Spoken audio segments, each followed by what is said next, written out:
What's the one thing most of us have that we keep close to our side? Whenever it takes a fall or a stumble, we rush to its aid. No, it's not our kids, it's our phones, of course. Today I'm going to talk you through how I've digitally decluttered my phone to give my body, mind and soul a bit of peace from the digital world. Larry, cue the intro. That's right, I've only gone and got myself a flippin' intro. Larry!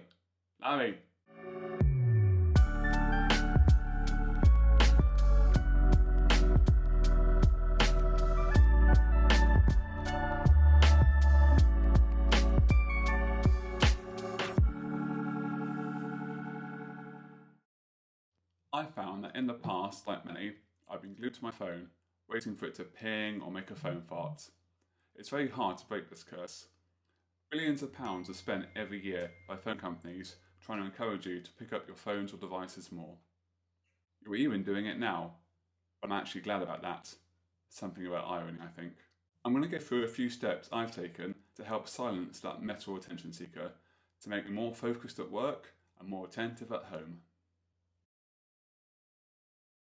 The first step, possibly one of the easiest, is I've put my phone on complete silence, not even vibrate. That way, every time I get a notification, I'm not encouraged to pick it up and break my focus.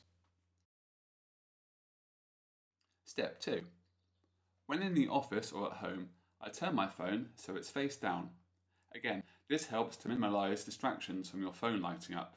A new Twitter notification, a Teams message. Ugh. Keeping it away from your side also helps you to forget it's even there. So inevitably at some point during the day, I'm going to pick the thing up. I didn't just buy a phone just for it to sit on the sidelines. When it comes to decluttering a phone, I find having less on there is a great powerful ally. It stops you from being distracted from random apps when you're trying to get on with your day. I've deleted the crap I don't need. Apps on my phone that I no longer use not only take up space, but they also distract me when I'm actually trying to flick through the phone, trying to find the one app I actually want to use. If I go into Settings, General, iPhone Storage, I get a list of all the apps I have on my phone and when they were last used. Bye bye LinkedIn. If I want to use the app again, I'll simply just install it when it's needed. Now I've freed up a bit of space, the next thing to do is...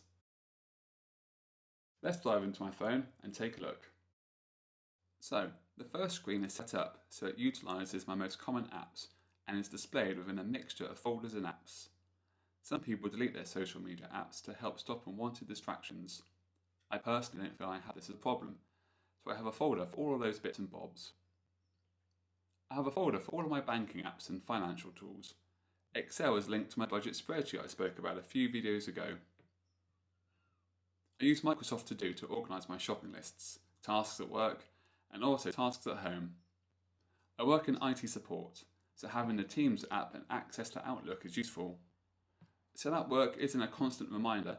I set a quiet mode for early in the evening, so I don't have notifications asking for my attention during the evenings and weekends.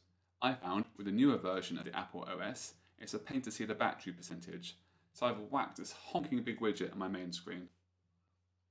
The next screen is full of occasional apps and folders. The apps could go into folders, but I feel I'd spend more time trying to find them and digging them out of the folders, so they sit here at the top of the screen.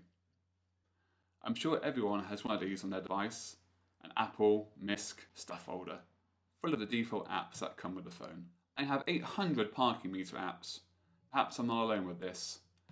This annoys me, but having them all on the phone saves time having to stand in the freezing cold of a car park trying to download the app on a crappy 3G signal.